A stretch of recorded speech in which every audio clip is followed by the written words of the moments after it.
लोग हमारी सबसे बड़ी पूंजी, लोगों में करो निवेश। बिहार के राघोपुर में बेटे तेजस्वी के लिए प्रचार करने पहुंचे लालू। कहा, बिहार में बैकवर्ड और फॉरवर्ड की लड़ाई। मोदी के अमेरिका दौरे पर भी साधा निशाना। बिहार में बीजेपी के पास नहीं कोई काबिल नेता, एनआरआई उम्मीदवार लेने गए मोदी। बीजेपी विधायक विक्रम कुंवर ने अपनी ही पार्टी पर पैसे लेकर टिकट बेचने का लगाया आरोप।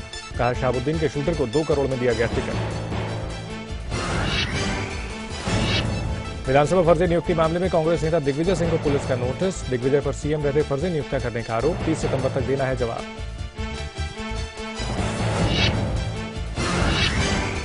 हिमाचल के सीएम वीरभद्र मामले में कांग्रेस को घेरने की तैयारी में बीजेपी। पूरे हिमाचल में करेगी आंदोलन। वीरभद्र के इस्तीफे और दोबारा चुनाव की मांग।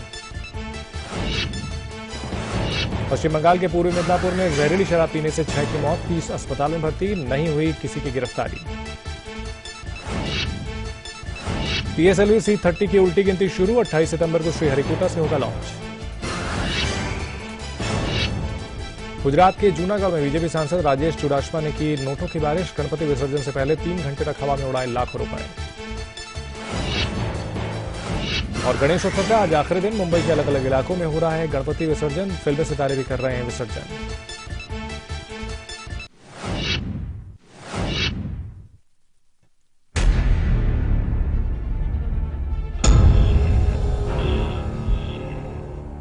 लाल किला और इंडिया गेट की तस्वीरें आपकी जेहन में पूरी तरह से साफ हैं, लेकिन देश की राजनीति दिल्ली और चुनिंदा शहरों से नहीं चलती। देश की राजनीति का पेड़ अगर दिल्ली में है तो उसकी जड़ें बहुत गहराई में हैं।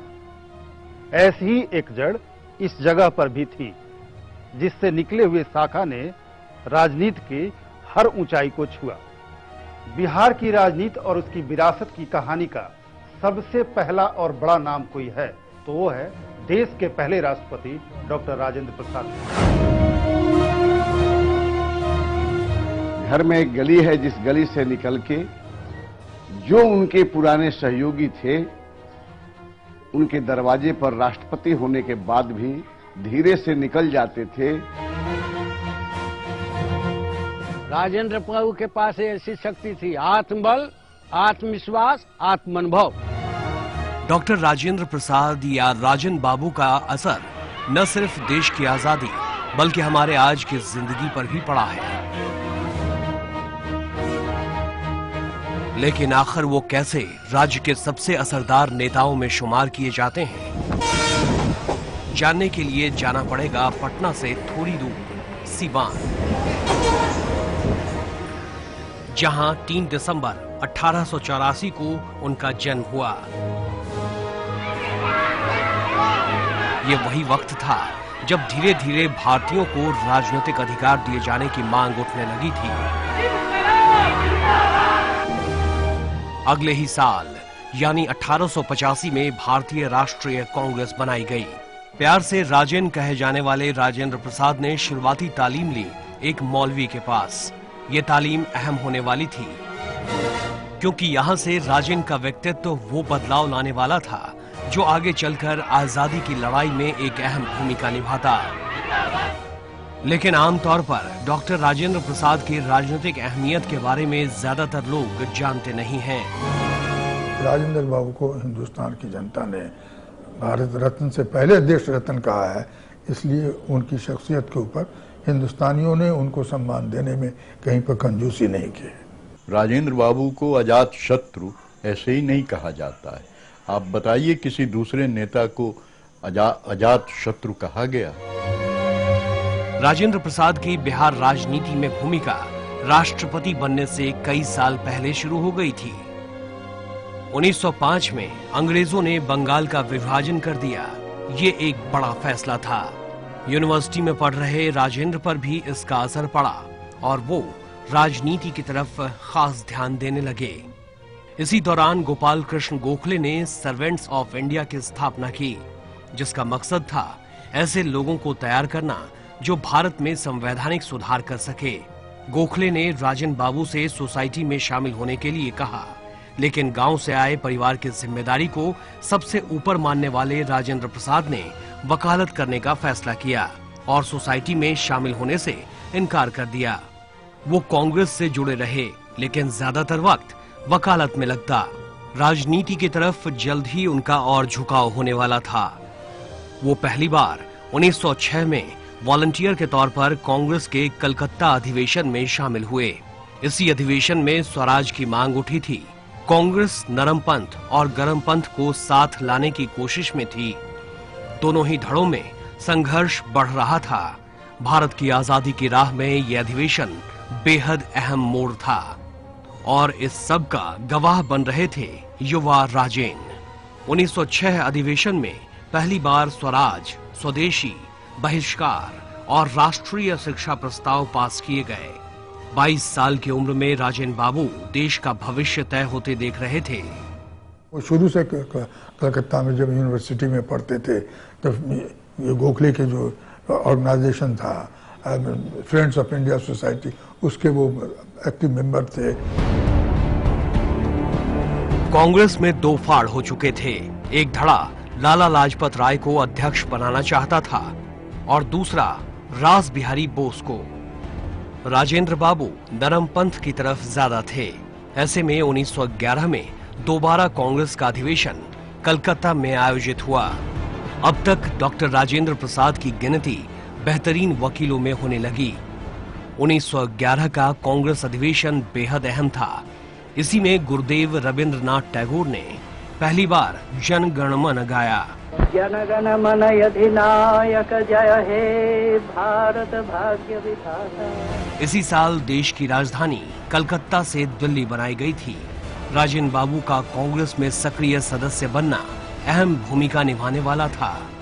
धीरे धीरे मशहूर वकील बन चुके डॉक्टर राजेंद्र प्रसाद भारत में स्वराज की मांग को तेज होता देख रहे थे।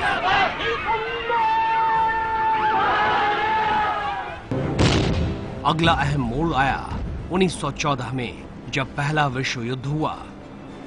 जंग की कीमत आम भारतीयों को चुकानी पड़ रही थी। टैक्स ज्यादा हो गए थे, महंगाई बढ़ रही थी और विरोध को कुचला जा रहा था। अब तक अंग्रेज हुकूमत का जो विरोध धीमी आवाज में हो रहा था, वो अब शोर बनने लगा था।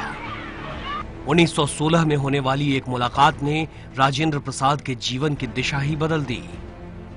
गांधी जी में जो एक सादगी, सरलता, शुचिता और भारतीय मूल्यों के प्रति गांधी जी की प्रतिबद्धता कह लीजिए, उससे वो बहुत प्रभावित हुए। ये वो अधिवेशन था जब नरमपंथी और गरमपंथी साथ आ गए थे। लोकमान्य तिलक और मोहम्मद अली जिन्ना ने लखनऊ समझौते में अहम भूमिका निभाई थी। इससे एक साल पहले 1915 में महात्मा गांधी दक्षिण अफ्रीका में सत्याग्रह करके भारत आए थे। गांधी के साथ ही एक नई राजनीति भी भारत आई थी। इस राजनीति का असर राजन बाबू पर भी पड़ रहा था। सांवले रंग के दुबले पतले मोहनदास करमचंद गांधी की शोहरत पूरे देश भर में फैल रही थी।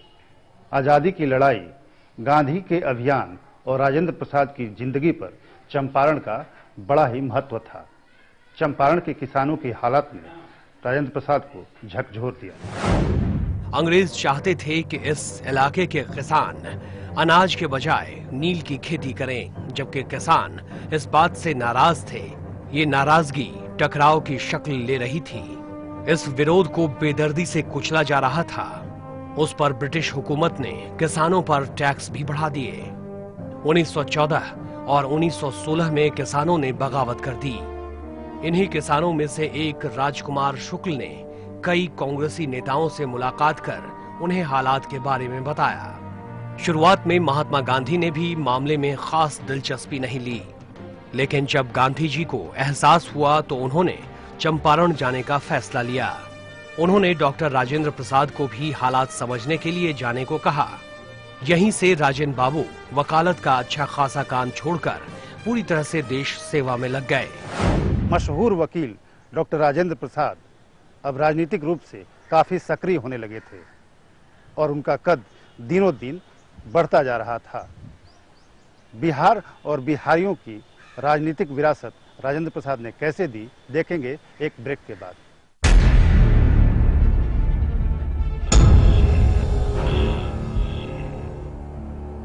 असली इंडिया।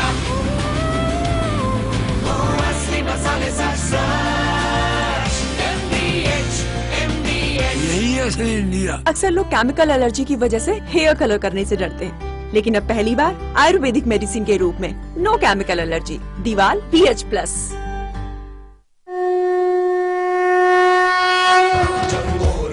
जयकार है ये कुंभ की हुंकार है, और मची जयकार है ये कुंभ की हुंकार है। तो महाराष्ट्र सरकार ने कुंभ मेला को देखते हुए व्यवस्था तो बढ़िया की। जहाँ तक सवाल उठता अनुभव की बात, तो मेला सफल संपन्न होगा। महाराष्ट्र सरकार को धन्यवाद। पर्वणी श्रद्धा, भक्ति तथा पर्यटन की ये कुंभ की हुंकार है, महाराष्ट्र शासन द्वारा जारी।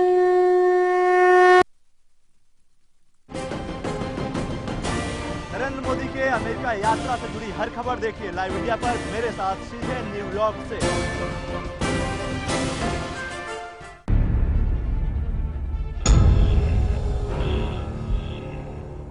राजेंद्र बाबू का सार्वजनिक जीवन चंपारण आंदोलन से पहले ही शुरू हो गया था।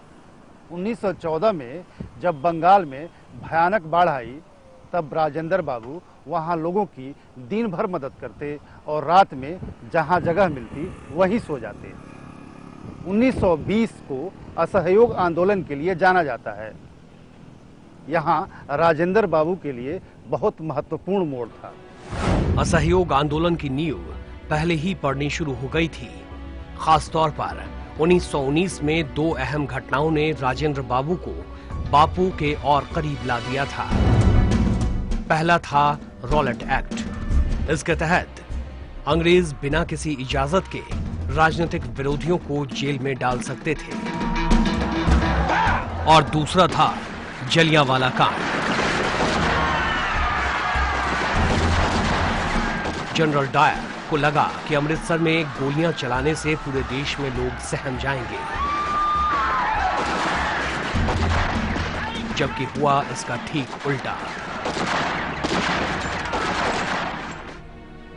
बिहार में राजेंद्र प्रसाद को गुस्सा तो आया, लेकिन उनका अहिंसा पर विश्वास और बढ़ गया।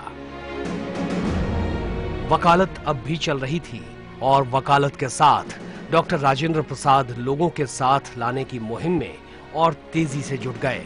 1920 का साल गांधी जी के सहयोग आंदोलन के लिए याद किया जाता है।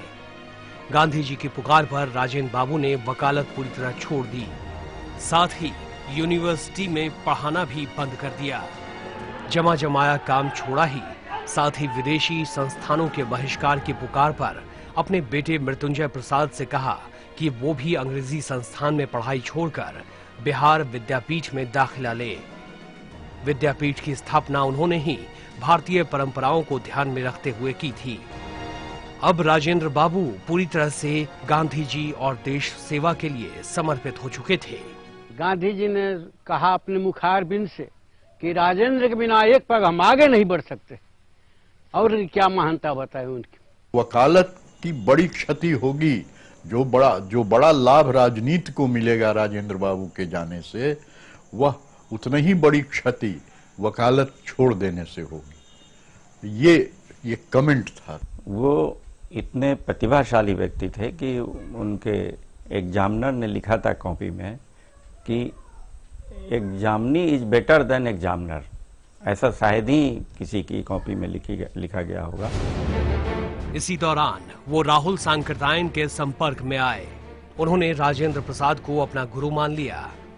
लोग राजेंद्र बाबू के साथ तेजी से जुड़ने लगे और उन पहले नेताओं में से थे जिन्होंने हर हाल में अहिंसा न छोड़ने की शपथ ली थी।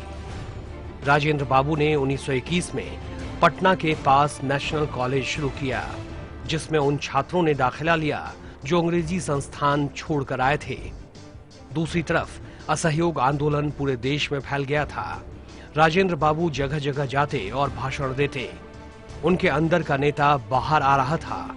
वो आजादी की लड़ाई को बड़े शहरों में निकालकर गांवों और बस्तियों में ले जा रहे थे। स्वराज और असहयोग की बातें अब सिर्फ पढ़े लिखे लोग ही नहीं, बल्कि अनपढ़ और मजदूर भी कर रहे थे। राजेंद्र बाबू एक बड़ा बदलाव ला रहे थे। साथ ही वो बिहार के गांव गलियों में घूम रहे थे, जिसकी अहमियत आगे नजर आने वाली थी। अगले ही साल 1922 में गांधी जी ने सविनय अवज्ञा आंदोलन शुरू किया था। पूरे देश में इस अनोखे आंदोलन के आगे अंग्रेज हैरान थे। लेकिन उत्तर प्रदेश में चौरी चौरा में हिंसा के बाद महात्मा गांधी ने आंदोलन खत्म करने का ऐलान किया। तमाम नेता महात्मा गांधी से इत्तेफाक नहीं रखते थे। राजेंद्र प्रसाद गांधी जी के फैसले के साथ खड़े रहे। उनकी गांधी जी से नजदीकी बढ़ रही थी। अगले कुछ साल उन्हें कांग्रेस और बिहार की राजनीति में आगे ले जाने में अहम रहे। गांधी जी का प्रभाव हिंदुस्तान पर बढ़ रहा था और बाबू राजेंद्र प्रसाद का बिहार के लोगों पर। वो रहने वाले सीवान के थे, लेकिन फिर भी उन्हें पटना नगर निगम का अध्यक्ष चुना गया। हालांकि 1 साल बाद ही उन्होंने इस्तीफा दे दिया। 1930 में महात्मा गांधी ने नमक कानून तोड़ने का फैसला किया, जिसके लिए दांडी मार्च किया गया। बिहार में इस आंदोलन की जिम्मेदारी राजेंद्र बाबू ने उठाई। पटना के नखास तालाब को नमक बनाने के लिए चुना गया। राजेंद्र बाबू के इशारे पर पूरे बिहार से लोग इकट्ठा होने लगे। लोग आते, नमक बनाने की कोशिश करते और पुलिस उन्हें उठाकर जेल में बंद कर देती। पुलिस की लाठियां भाजने के बावजूद लोग अहिंसक बने रहे। निश्चित तौर पर राजेंद्र बाबू का कद बहुत बड़ा हो चुका था। राजेंद्र बाबू की अपनी पर्सनालिटी, जबरदस्त पर्सनालिटी थी। और फर्स्ट नॉन कॉपरेशन 1920 का हो रहा, 42 का होता है। सब हर जगह राजेंद्र बाबू जो है वो गांधी जी के जो नजदीकी लोगों में से, अगर जवाहरलाल थे, पटेल थे, तो राजेंद्र बाबू थे। जब स्वतंत्रता का संघर्ष चल रहा था, संग्राम चल रहा था, वह एक फेज था।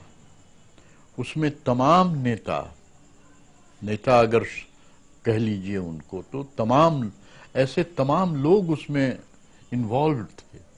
और लाठी खाना, जेल जाना, ये सब। ये वो वक्त था जब आजादी की लड़ाई में कई नेता सामने आ रहे थे।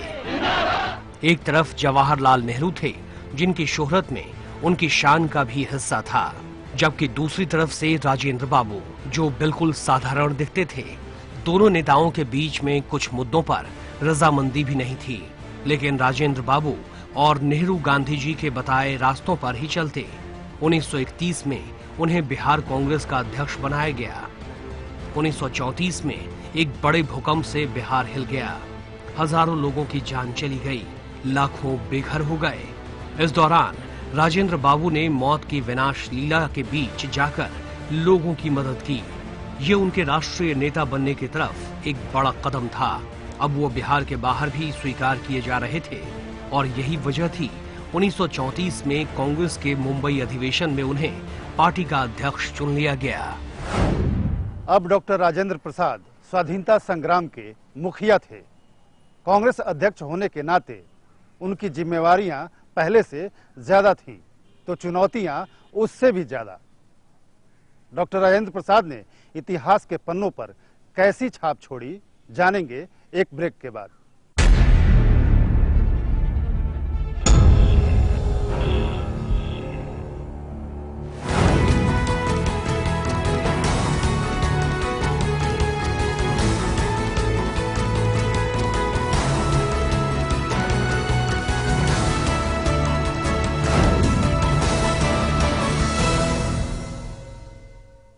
सांबर मसाला हो या चने का मसाला, कसूरी मेथी या देगी मिर्च, असली मसाले सच सच MDH। हमारे इंडियन वैल्यूज कितने स्वीट होते हैं ना। देखिए, किसी को भी डिस्टर्ब करना बिल्कुल पसंद नहीं। So sweet.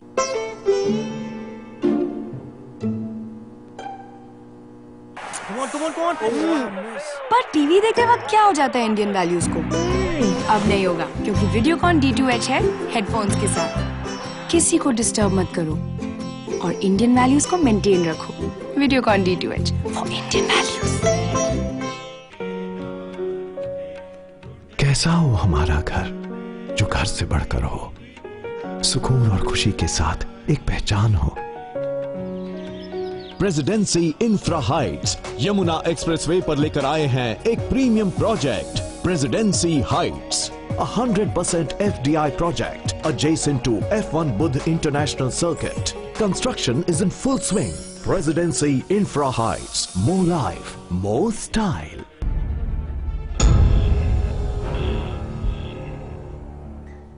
1934 में राजेंद्र बाबू का कांग्रेस अध्यक्ष बनना एक अहम घटना थी। इसके साथ ही वो कांग्रेस के तमाम बड़े बड़े नेताओं के कतार में खड़े हो गए। गांधी, नेहरू सरीखे कांग्रेस के तमाम बड़े नेताओं के साथ वो सहज काम करने लगे। इसमें उनकी वकालत भी खासी भूमिका अदा कर रही थी। रही बात कांग्रेस अध्यक्ष की, तो बतौर कांग्रेस अध्यक्ष वो पूरे देश में तमाम राजनीतिक मुद्दों को लगातार उठा रहे थे। 1939 का साल आते आते नेताजी सुभाष चंद्र बोस की शोहरत देश और कांग्रेस में बढ़ रही थी। कांग्रेस के त्रिपुरी अधिवेशन में उन्हें पार्टी अध्यक्ष चुन लिया गया। उन्होंने पी सिद्धारमैया को हराया। गांधी जी ने सुभाष चंद्र बोस की जीत को अपनी हार बताया। साफ था दोनों नेताओं में दूरी किसी से छिपी नहीं थी, लेकिन बोस ने जल्द ही अध्यक्ष पद छोड़ दिया। राजेंद्र बाबू को एक बार फिर कांग्रेस अध्यक्ष बनाया गया। वह अपने व्यक्तित्व से करीबी थे। गांधी जी उनको सबसे ज्यादा पसंद करते थे, अपने अनुकूल पाते थे। जवाहरलाल जी के साथ उतनी अनुकूलता नहीं थी, लेकिन वो जवाहरलाल जी को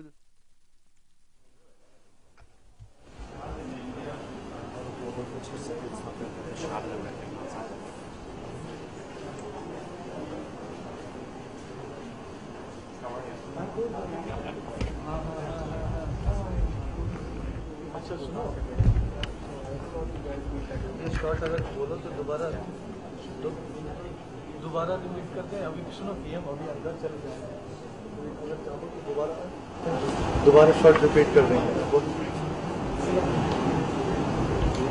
हाँ, अगर दोबारा तुमको रिपीट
प्रधानमंत्री नरेंद्र मोदी फेसबुक हेडक्वार्टर पहुंच चुके हैं। यहां वो मार्क ज़करबर्ग से भी मुलाकात करेंगे। सवाल जवाब भी होगा फेसबुक के प्लेटफॉर्म पर। मार्क ज़करबर्ग ने फेसबुक पे सवाल मांगे थे प्रधानमंत्री नरेंद्र मोदी से पूछने के लिए। सिलिकॉन वैली में पीएम ने कई टॉप सीईओ से मुलाकात की है और मार्क ज़करबर्ग से मिलने के लिए भी पहुंच चुके हैं।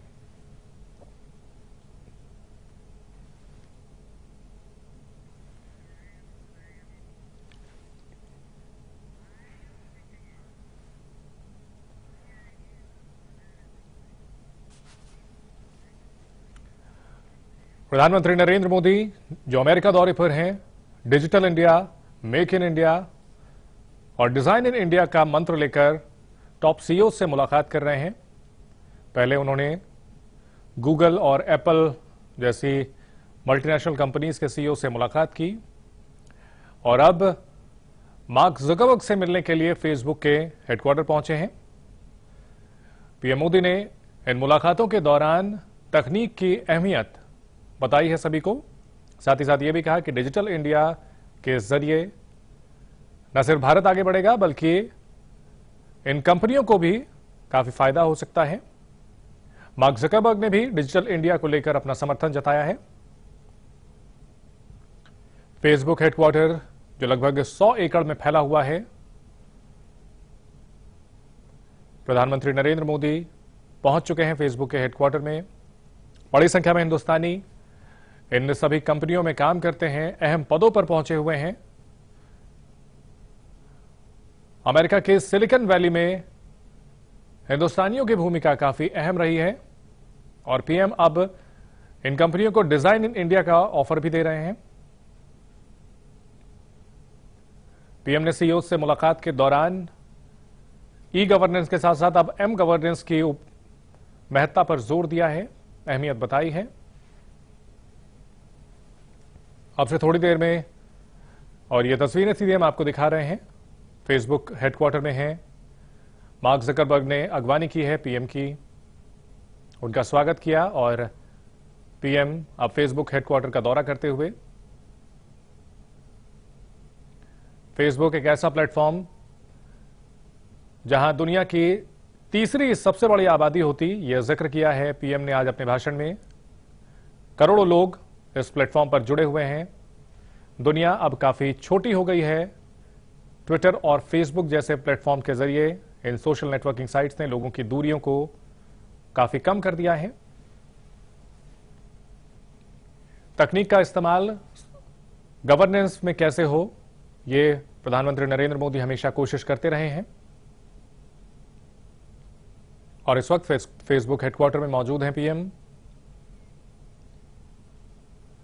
फेसबुक जिसने सोशल नेटवर्किंग साइट्स में क्रांति लाई, बाकी साइट्स के मुकाबले फेसबुक काफी लोकप्रिय हुआ। दुनिया में सबसे ज्यादा यूजर्स फेसबुक के हैं और इसका दफ्तर भी उतना ही भव्य और शानदार है। 100 एकड़ में फैला हुआ, 16 ब्लॉक्स में बटा हुआ, जहां कर्मचारियों को काम करने की पूरी आजादी है।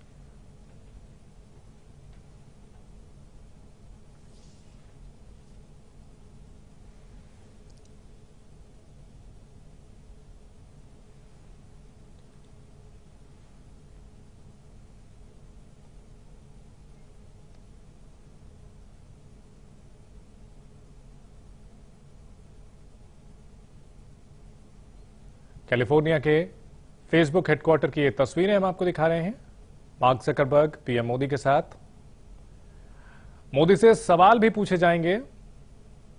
लगभग 40,000 सवालों की लिस्ट भेजी गई थी, हालांकि उसमें से चुनिंदा सवाल मोदी से पूछे जाएंगे। एक परंपरागत राजनेता के तौर पर अपनी शुरुआत करने वाले नरेंद्र मोदी पूरी दुनिया में एक टेक सेवी नेता के तौर पर अब मशहूर हैं। अपने चुनाव अभियान में भी उन्होंने तकनीक का बेहतरीन इस्तेमाल किया था। युवाओं के साथ तकनीक के जरिए जुड़े थे। फेसबुक और ट्विटर ने उनके चुनाव अभियान में अहम भूमिका निभाई थी। संवाद का नया तरीका एक नए स्तर पर जाकर प्रधानमंत्री ने शुरू किया।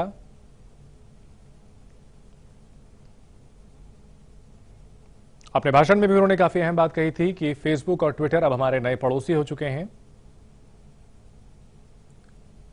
पीएम के इस दौरे का मकसद भारत में डिजिटल इंडिया को बढ़ावा देना, विदेशी कंपनियों को इस मुहिम से जोड़ना, निवेश के नए अवसर तलाशना।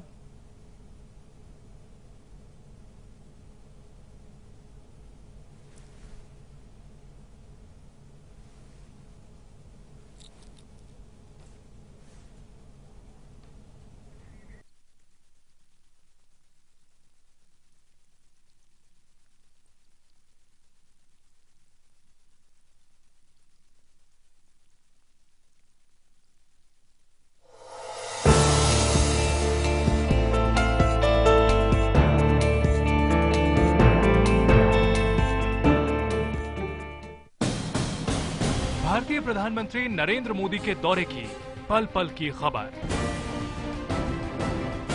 लाइव अमेरिका से कुमार गौरव के साथ सिर्फ लाइव इंडिया पर।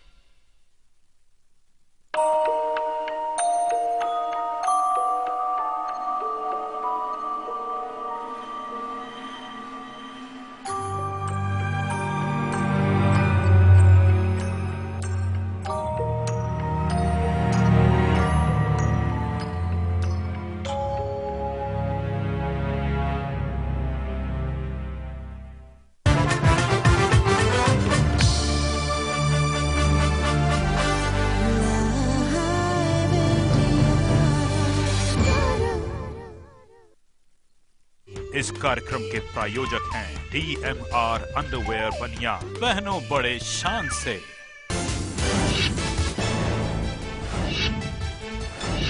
फेसबुक हेडक्वार्टर पहुंचे पीएम मोदी। फेसबुक